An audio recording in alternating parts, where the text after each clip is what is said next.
ஓம் லோம்தர சமேத அகத்தி சாய் நம மீனாட்சி சமேத சொக்கநாதாய நம. இப்போது இன்றைக்கி வந்து கார்த்திகை தீபம். திருவண்ணாமலையில் உலகத்திலேயே திருவண்ணாமலையில் ஒரு இடத்துல மட்டும்தான் நமக்கு வந்து தீபம், கார்த்திகை தீபம் அன்றைக்கி பெரிய தீபம் ஏற்றுறது அங்கே மட்டும்தான். அப்போது அங்கே போக முடியாமல் எத்தனையோ பேர் இருப்பாங்க. 100% தான் நம்ம அங்கே போயிருப்பாங்க. ஸோ மிச்சம் 90 பேர் போக முடியாத சூழ்நிலை, ஏதோ ஒரு ரீசன் அதனால் போக முடியாமல் இருக்கும். நம்மளால் பார்க்க முடியலையே அப்படிங்கிறது ஒரு அர்த்தம் இருக்கும். ஒன்று, ஏன் நம்ம எல்லோரும் வீட்டில் வந்து கார்த்திகை தீபத்துக்கு விளக்கு பொருத்துகிறோம்? அதை என்றைக்காவது நீங்கள் யோசிச்சிருக்கீங்களா? ஏன் மற்ற நாள் பொருத்தமாக அன்னைக்கு மட்டும் பொருத்துகிறோம்? அதுவும் ஏன் பொருத்தணும் அப்படிங்கிறதுக்கான அர்த்தம் தான் இது. திருவண்ணாமலைக்கு போக முடியாத சூழ்நிலையினால் ஸோ அந்த தீபத்தை வீட்டிலையே நம்ம வந்து அலங்காரம் பண்ணி சுவாமிக்கு எல்லாமே சுத்தம் பண்ணி நெய்வேத்தியம் பண்ணி நம்ம எல்லா இடத்துலையுமே தீபத்தை ஏற்றி வச்சு சாமியை வந்து நம்ம மனசார ஆத்மார்த்தமாக வீட்டில் வந்து எழுந்தருள செய்கிறோம். ஸோ அந்த காட்சியை நம்ம இங்கே வந்து நம்ம பார்க்குறோம். ரெண்டாவது, கார்த்திகை தீபம் என்பது ஒரு ஒளி அல்ல.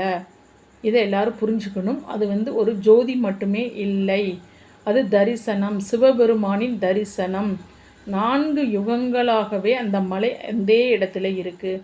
இப்போது இந்த லோகத்தில் எத்தனை சிவலிங்கம் இருக்கோ அத்தனை பூமி இருக்குது. அதில் நம்ம இருக்கக்கூடிய இந்த பூமியில் மட்டும்தான் இந்த திருவண்ணாமலை இருக்கிறது. ஒவ்வொரு யுகத்திலையும் ஒவ்வொரு வடிவமாக இந்த மலை காட்சி அளித்திருக்கிறது. ஒவ்வொரு யுகத்திலையும் வைரமாக, தங்கமாக, இந்த மாதிரி ஒவ்வொரு விதமாக காட்சியளித்து கடைசியில் கலியுகத்தில் வெறும் மண்ணும் கல்லுமாக மட்டுமே இந்த மலை காட்சியளிக்கிறது. இரண்டாவது, இந்த மலை தோன்றிய ஒரு ஆராய்ச்சி இன்ன வரைக்கும் நடந்துகிட்ருக்கு. யாராலையுமே கண்டுபிடிக்கவே முடியல இந்த மலை எப்போ தோன்றியது அப்படிங்கிறது. இந்த மலை ஏன் திருவண்ணாமலைக்கு ஸ்பெஷல்? கிரி வளம்.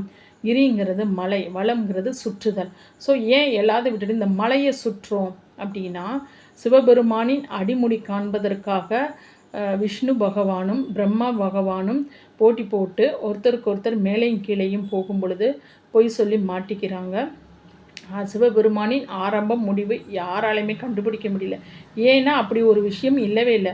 அவர் ஆரம்பம் முடிவும் இல்லாதவர், எதுவுமே கிடையாது சிவபெருமானுக்கு. அவர் வந்து தானாக தோன்றியவர்.